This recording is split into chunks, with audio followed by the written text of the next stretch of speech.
« 8 novembre 1942. Les Américains, aidés de quelques forces britanniques, débarquent en Afrique du Nord française, jusque-là sous le contrôle de Vichy.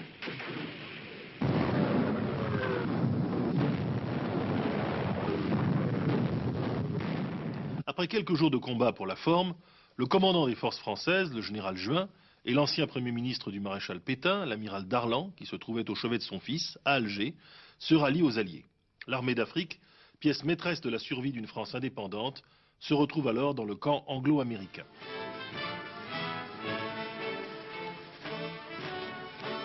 En réaction, les Allemands envahissent la zone non occupée et suppriment ce qui restait d'autonomie à l'État français du maréchal Pétain. Vichy éclate entre partisans et adversaires des anglo-américains. En quelques semaines, toute la situation politique française se trouve bouleversée. Les Alliés doivent alors constituer sur le territoire de l'Afrique du Nord une autorité provisoire en attendant la libération de la France métropolitaine.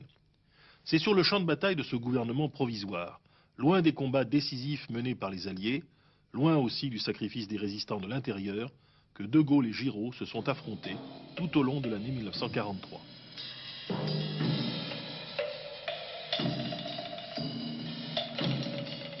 De l'issue de ce combat dépendait bien plus que l'avenir du général, celui de la France même. Seuls quelques initiés sauront l'enjeu formidable de cet épisode, resté longtemps méconnu. En effet, pour la France tout entière occupée, cet affrontement n'aura aucune existence tangible. De surcroît, avec le recul du temps, le duel des deux hommes semble un peu dérisoire. Entre De Gaulle, l'un des géants du XXe siècle, et Giraud, caricature du militaire conservateur, aussi intègre qu'étroit et peu doué pour la chose politique, la victoire semble ne pas faire de doute. Pourtant, au début de 1943, la dissymétrie des forces entre le courant qui va se réclamer du général Giraud et celui qu'exprime le général de Gaulle est totalement en faveur de Giraud. Comment de Gaulle est-il parvenu à renverser ce courant? Pour répondre à cette question, il faut d'abord examiner la situation du général de Gaulle à la fin de 1942, à la veille du débarquement anglo-américain en Afrique du Nord. Qui est de Gaulle à cette époque? Dès juin-juillet 1940, le général de brigade Charles de Gaulle, sous-secrétaire d'État à la guerre dans le dernier gouvernement de la Troisième République, est à la tête d'un mouvement, la France libre, qui poursuit le combat aux côtés de la Grande-Bretagne de Winston Churchill.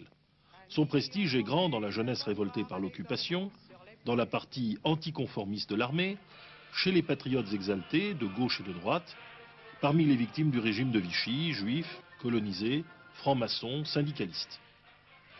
L'audience croissante de Radio Londres lui vaut aussi une véritable aura dans le pays. Mais si De Gaulle tel Rodrigue n'est point haï, il n'est encore suivi que par une faible minorité de Français.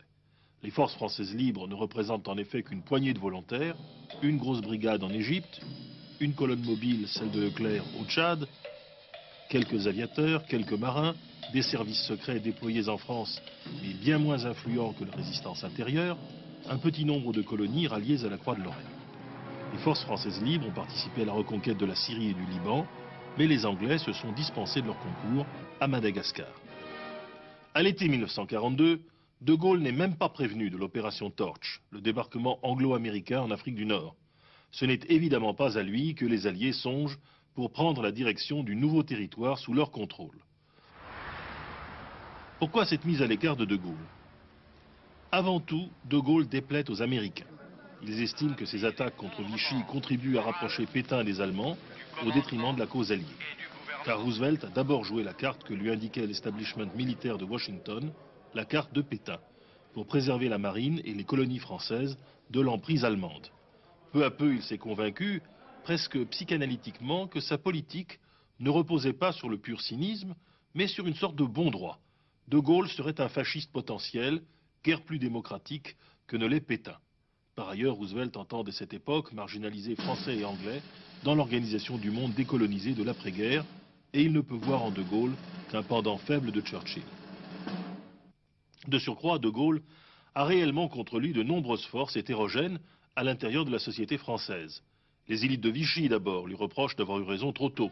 Elles n'aiment guère non plus cet entourage londonien où l'on trouve pêle-mêle un gouverneur des colonies antillais, Félix Éboué, des hommes du Front populaire comme Pierre Brossolette et Jacques Soustel, plusieurs juifs tels que René Cassin ou Pierre Mendès France, des francs-maçons comme Jean Moulin.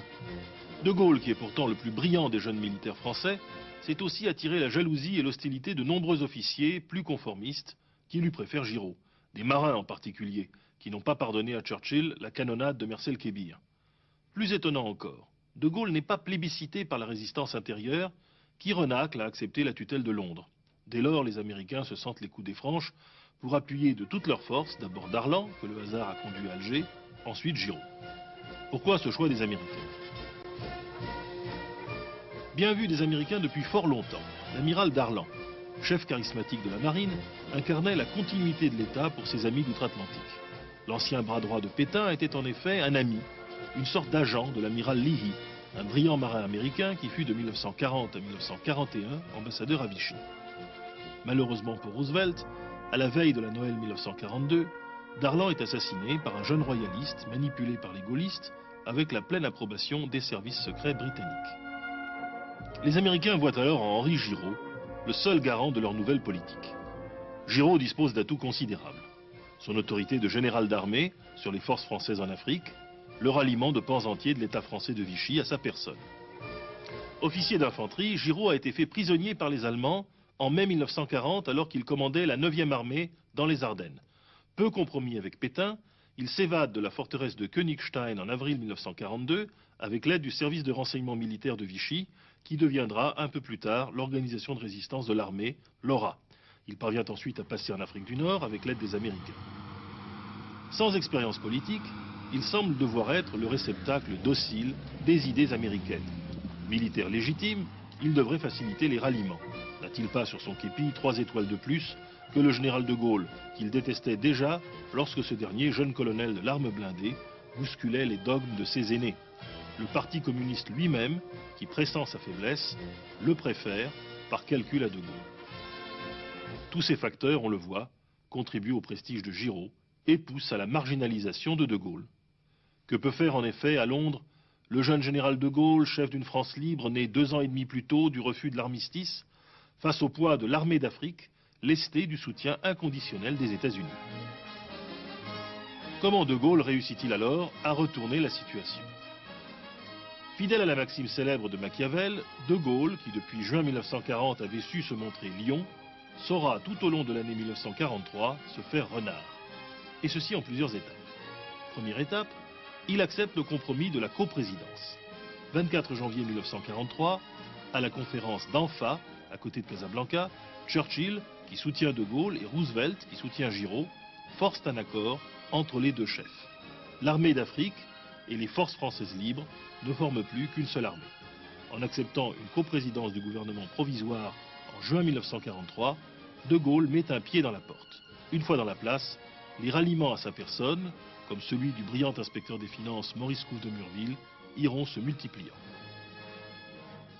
Deuxième étape. Dans le même temps, De Gaulle parvient à unifier derrière lui la résistance intérieure. Ce sera l'œuvre brève, fulgurante et décisive de Jean Moulin, qui parvient, en cajolant les uns, isolant les autres, convainquant les troisièmes, à rassembler, non sans mal, tous les mouvements, y compris les communistes, dans le Conseil national de la résistance. Son arrestation à Caluire le 21 juin 1943 n'interrompt pas le mouvement engagé.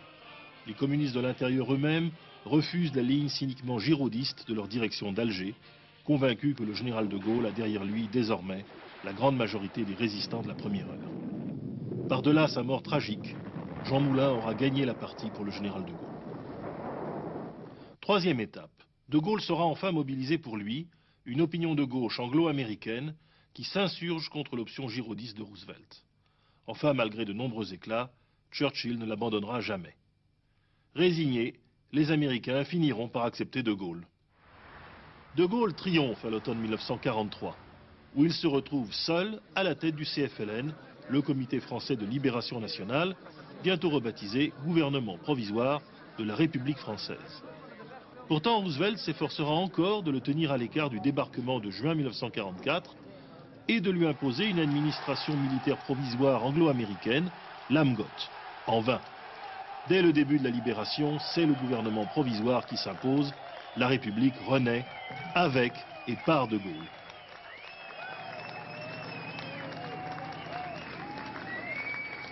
L'affrontement possible avec les communistes est également noyé dans l'unanimisme républicain. Rien de tel ne se serait produit avec un Giraud à la tête du GPRF. Mais la victoire finale des Français libres, décisive pour le redressement du pays, n'était nullement inscrite dans l'appel du 18 juin.